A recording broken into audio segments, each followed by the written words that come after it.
आपके पैकेज को लेकर के मीडिया में पिछले लगभग 6 महीने से तो लगातार इंटरनेट पे, मीडिया में तो है ही है, इंटरनेट पे भी बहुत सारे सर्चेज हैं कि आपका पैकेज कितना है, दूरदर्शन कितने करोड़ रुपए आपको पैकेज में लिया है। और अभी ये चीज़ और भी गरमा गई क्योंकि अभी कुछ ही दिन पहले आपके जो वेटरन को जर्नलिस्ट हैं अर्नब गोस्वामी, उन्होंने एक टेलीविज़न पे अरावली हिल प्रोटेक्शन की बात हो रही थी जिसमें डायरेक्ट आपको जाइब लेते हुए आपका नाम नहीं लिया। हालांकि 15 करोड़ की जब बात होती है और गवर्नमेंट टैंकर और इस तरीके की चीज़ों की बात होती है तो ऑफ कोर्स बहुत क्लियर हो जाता है। तो जब इस तरीके की बातें होने लग जाती हैं एक ऐसे पब्लिक फोरम पे जहाँ पे इश्यूज़ की बात नहीं होती है, एक सैलरी पैकेज को लेकर, पहली बात है क्यों ये जाइब है? मुझे ऐसा लगता है कि मीडिया में या हो सकता है बाकी इंडस्ट्रीज़ में भी दो भाव होते हैं। अगर आप एक ही इंडस्ट्री में काम करते हैं, या तो आप एक दूसरे को एक सहयोगी की तरह देखें। मैं और आप अलग अलग कंपनियों में काम करते हैं लेकिन दोनों मीडिया में काम करते हैं। अब मैं स्मृति को कैसे देखता हूँ, अपना कॉम्पिटिटर मानकर देखता हूँ या अपनी सहयोगी मानकर देखता हूँ? क्या मुझे आपसे कोई ईर्ष्या है या मैं आपकी सफलता को देखकर खुश होता हूँ और मैं ये सोचता हूँ कि मैं और आप मिलकर क्या कर सकते हैं, क्या हम मिलकर कुछ कर सकते हैं? जैसे मैं आपको एक उदाहरण देता हूँ। बहुत समय पहले जब ये CAA को लेकर विरोध प्रदर्शन चल रहे थे और दिल्ली में कौन सी जगह है, अभी मुझे जगह का नाम याद नहीं आ रहा, कोई कौन सा बाग, शाहीन बाग में विरोध प्रदर्शन चल रहे थे और मीडिया में हमारे एक सहयोगी, नॉट कॉम्पिटिटर, दीपक चौरसिया को वहाँ जाने से रोका उन्होंने और दीपक के साथ काफ़ी उन्होंने दुर्व्यवहार किया और वहाँ जाने नहीं दिया। अगले दिन मैंने खुद दीपक को फ़ोन किया और मैंने कहा कि दीपक, और जबकि हम दो अलग अलग चैनल में काम करते हैं, ये दोनों चैनल एक दूसरे के कॉम्पिटिटर्स हैं। वो भी 9 बजे का शो करते हैं, मैं भी 9 बजे का शो करता हूँ। मैंने दीपक को फ़ोन किया, दीपक चौरसिया को, और मैंने कहा कि नहीं, ये अच्छा नहीं हुआ और हम सबको मिलके इसके बारे में कुछ करना चाहिए। और दीपक, तुम जहाँ कहो मैं तुम्हारे साथ आने के लिए तैयार हूँ and we should go there together. और क्योंकि हमें इसका जवाब देना चाहिए कि हमारे ही एक सहयोगी के साथ आप ऐसा नहीं कर सकते। तो दीपक को अच्छा लगा और हमने तय किया कि हम चलते हैं। फिर हमने सोचा कि हम बाकी के जो संपादक हैं उनको भी ले चलते हैं। इसमें मीडिया को अपनी एकता दिखानी चाहिए। तो मैंने दीपक से कहा कि तुम देखो, तुम भी बाकी लोगों को फ़ोन करो, मैं भी करता हूँ। कोई नहीं आया। ये जिन सज्जन का आपने नाम लिया, इन्हें भी फ़ोन किया कि भाई देखिए ऐसा हुआ है, आपको भी आना चाहिए, आप एक प्रोमिनेंट फेस हो। तो हम 3 लोग 4 लोग मिलके हम लोग चलते हैं। नहीं आए। फाइनली हम ही 2 लोग गए। हम दोनों वहाँ गए और शायद मीडिया के इतिहास में पहली बार ऐसा हुआ होगा जब 2 9 बजे के एंकर्स एक साथ गए, दोनों ने मिलके वहाँ एक शो किया और वो शो मेरे चैनल पर भी चल रहा है रात में 9 बजे और उनके चैनल में भी रात में 9 बजे चल रहा है। तो ये है सहयोग। लेकिन हमारे अपनी इंडस्ट्री में ईर्ष्या बहुत ज़्यादा है, इनसिक्योरिटी बहुत ज़्यादा है।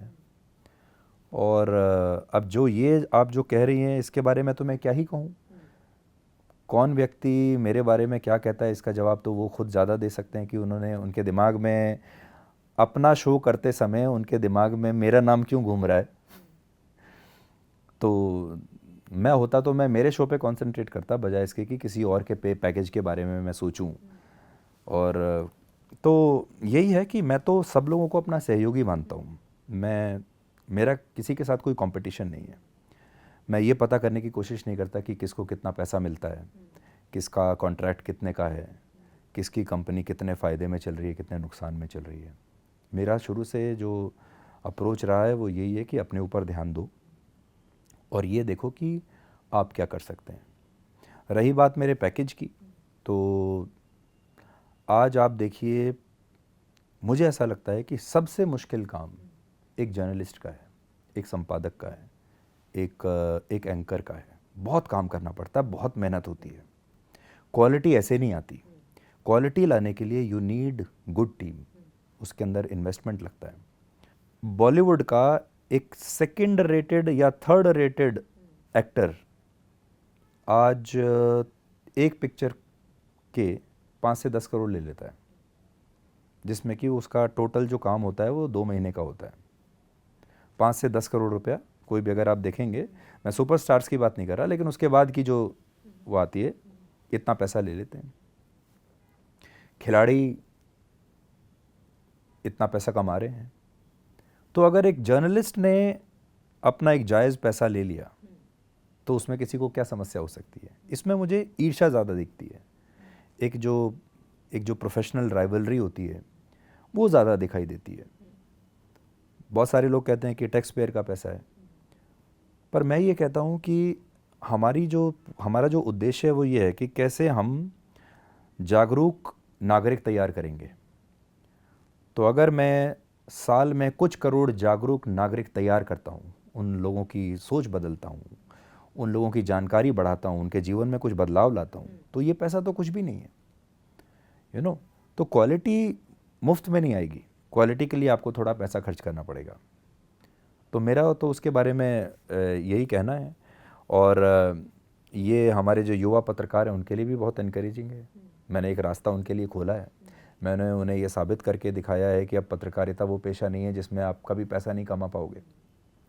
जब मैं इस पेशे में आया था तो लोग कहते थे कि इसमें कोई स्टेबिलिटी नहीं है, अभी थोड़े दिन के लिए कर लो, बाद में कोई सरकारी नौकरी कर लेना। मेरे अपने पेरेंट्स ये कहा करते थे कि अब जब तक कुछ नहीं मिल रहा है तब तक कर लो, बाद में सरकारी नौकरी का कोशिश करते रहो, क्योंकि वो इतना अस्थिर था ये प्रोफेशन। पर आज मुझे लगता है कि हमें नए टैलेंट को एनकरेज करना चाहिए कि इसके अंदर पैसा भी है, जिम्मेदारी भी है, आप बहुत बड़ा रोल अपना निभा सकते हैं, तो व्हाई नॉट। एक और चीज़ मैं आपको बताता हूँ, हमारे यहाँ आप देखो अखबारों में खबर छपती है कि सबसे अमीर उद्योगपति कौन है, और बड़ा शौक से वो कहते हैं अच्छा ये अभी इस बार ये टॉप 10 की लिस्ट से बाहर हो गया। हम उसकी सक्सेस उसमें देखते हैं। जब आप देखते हैं ना कि हमारे यहाँ 10 सबसे अमीर लोग कौन हैं, 10 सबसे अमीर फिल्म स्टार कौन है, 10 सबसे अमीर क्रिकेटर कौन है, तो हम उनकी सफलता को देखते हैं कि ये पैसे से इनकी सफलता दिखाई देती है। तो ये बड़ी अजीब बात है कि लोगों को उसमें मेरी सफलता नहीं दिखाई दे रही लोगों को उससे तकलीफ हो रही है। In fact it is good for the industry.